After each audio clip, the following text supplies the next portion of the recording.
Eu vi 4 portas principais. Ok, vou contar a visão que tive esta noite enquanto orava. Eu vi 4 portas principais, portas enormes. Elas estavam construídas sobre uma rocha, mas não era uma rocha comum. Era uma rocha que parecia branca. Era uma rocha que parecia giz, mas tinha um aspecto sagrado. Era uma rocha com aparência sagrada, e todas essas portas estavam construídas sobre essa rocha. E eu podia ver cada pessoa individualmente. Uma era completamente preta, como a tela do seu celular quando está desligada, naquela escuridão, era assim que parecia. Como se fosse algo penetrante. Como se engolisse tudo. Como se você se perdesse nela, entende? Essas portas eram tão pretas que você não conseguia distinguir nem mesmo a maçaneta. Mas eu sabia que eram separadas e feitas individualmente. E o Senhor me fez orar sobre essas portas. E de repente a porta do meio se abriu. E nessa porta havia moedas de ouro. As moedas de ouro estavam em uma colina. E quando a porta se abriu, elas começaram a cair pela porta. Sabe quando você vê uma avalanche de neve? Essas estavam todas empilhadas bem alto. E quando a porta se abriu, havia tantas moedas de ouro que elas começaram a sair pela porta por causa da pressão sobre ela. E à medida que a porta se abria, elas começaram a cair como uma avalanche passando pela porta. E eu estava olhando para aquela porta e o Senhor disse: ore! Estava tão escuro que do lado de fora tudo estava escondido. E você tinha que orar por isso. Você tinha que lutar por isso. Como eu continuo dizendo para vocês, nós temos que lutar pela bênção. Você não pode simplesmente ficar parado esperando andar em abundância nesses últimos dias.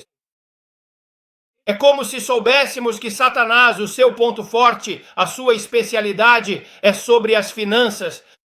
Então nós estamos indo e saqueando o reino demoníaco e dizendo: escute, estamos pegando de volta o que você nos roubou. Estamos tomando de volta tudo o que o diabo nos roubou e estamos exigindo que o ladrão nos pague o dobro pelo nosso sofrimento. E é aí que eu estou. Estou clamando pelo dobro pelo meu sofrimento.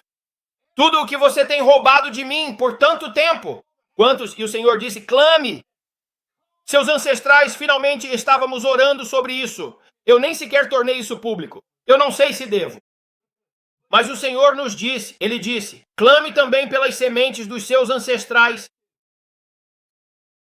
Se a sua família, geração após geração, trabalhou duro, semeou, foram doadores em sua igreja e nunca colheram isso, Ele disse: clame também pelas sementes deles.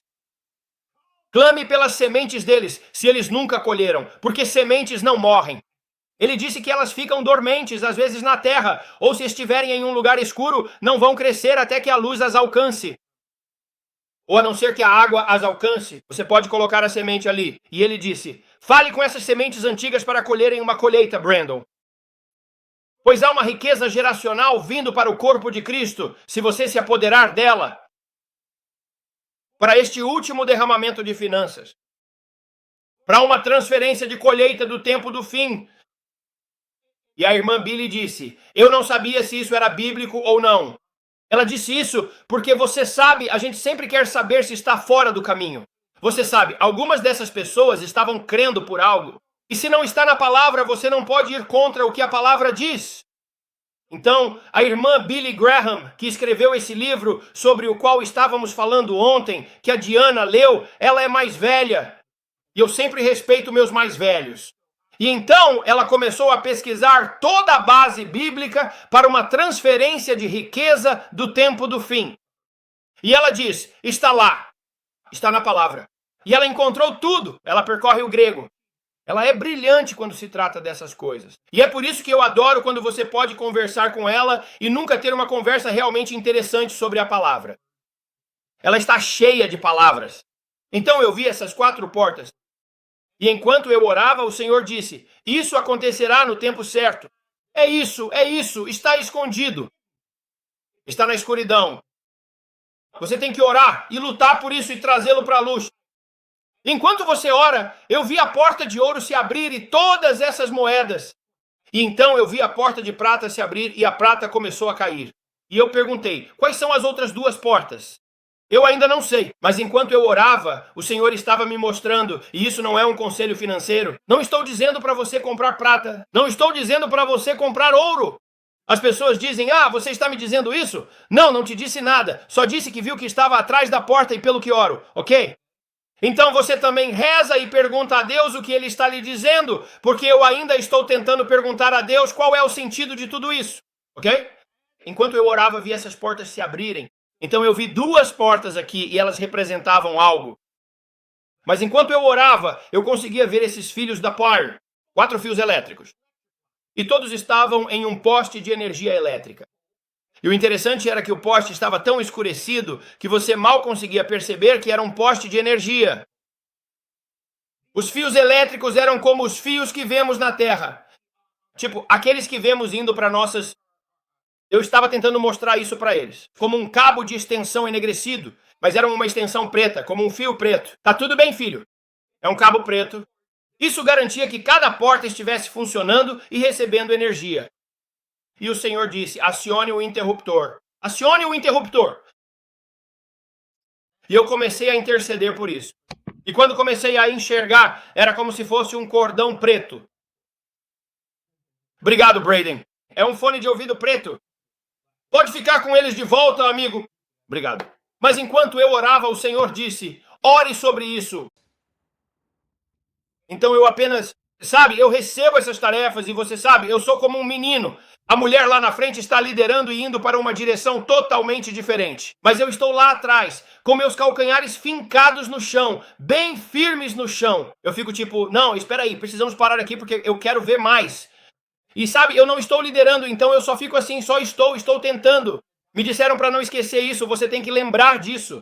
Então ela está anotando e lembrando de tudo o que o Senhor está me mostrando esta noite, porque eles estão orando pelas famílias e tal. Mas eu estava no meu próprio caminhozinho, eu sigo minha própria trilha. Quer dizer, não uma trilha de coelho, mas minha própria trilha de cão farejador, sabe? Tipo um bloodhound. Eles estão farejando o chão, vão seguir em frente. Eu vou descobrir o que é isso no reino espiritual. E é assim que eu sou, porque eu estou determinada a ter tudo o que Deus tem para mim.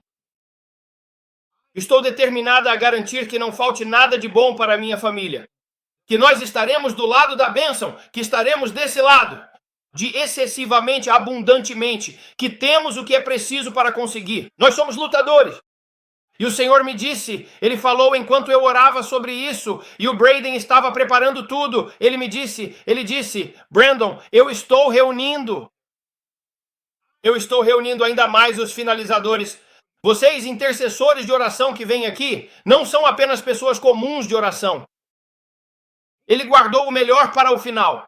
Vocês são os finalizadores. Vocês são a geração, eu acredito de todo o coração, a menos que você seja, bem mais velho aqui, que não provará a morte. Que nós seremos aquela geração que verá o Senhor Jesus Cristo voltar para buscar a sua igreja.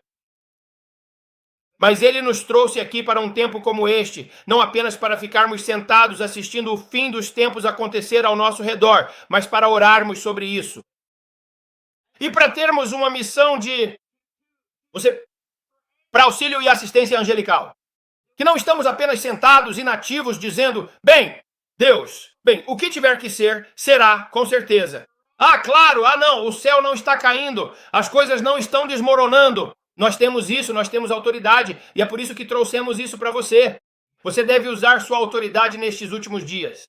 Se você não está usando, está perdendo a oportunidade. As pessoas dizem, você não faz ideia de quantos e-mails eu recebo, Brandon. Você precisa ter cuidado com isso. O diabo vai te ouvir. Você não quer provocar uma potestade. Eu não estou por aí cutucando o olho das potestades. Mas quanto a mim e a minha casa, nós temos autoridade sobre o diabo no que diz respeito a nós, e ele não vai mexer conosco. Ou você toma posse disso, ou ele vai vir e passar por cima de você. O leão que ruge procura a quem possa devorar. Ele não vai nos devorar. Nós vamos permanecer firmes e clamar pelo sangue de Jesus. Vamos permanecer firmes, ungir nossas cabeças com óleo e dizer, ei, o nosso cálice transborda. Certamente a bondade e a misericórdia nos seguirão todos os dias da nossa vida. Eu não vou ficar sentado dizendo, é melhor a gente se esconder do diabo porque ele está lá fora tentando te devorar. Odeio estourar sua bolha, mas ele vai tentar devorar mais aqueles que se escondem do que os que estão com a espada em punho, dizendo, se você vier aqui, eu vou te dar uma pancada na cabeça com isso. Diferente daquele que fica dizendo, é melhor a gente se esconder. Vamos lá, você acha que ele não percebe isso? Ele é atraído pelo medo. Quando eu passei por coisas demoníacas, os demônios sabem quando você está com medo. Assim como abelhas e cachorros sentem o cheiro do medo. Sabe como aquele garotinho, abelhas e cachorros sentem o cheiro do medo. Mas eu só estou dizendo, o diabo sabe quando você está com medo. O diabo sabe quando você está com medo. Diferente de quando você sabe quem você é em Cristo e tem autoridade sobre ele. Você deve exercer sua autoridade. E é por isso que trouxemos isso para vocês. E algumas pessoas ficaram completamente irritadas. Você está tentando dominar sua área. Em sua casa, acima da sua família. Sobre a sua igreja, sobre suas escolas. Encerramento das orações. Sobre o clima. Assim como ele é, assim somos nós neste mundo. E se Jesus pode fazer isso, ele nos deu a autoridade para fazê-lo também. Ele não ficou sentado lá pensando, bem, você sabe.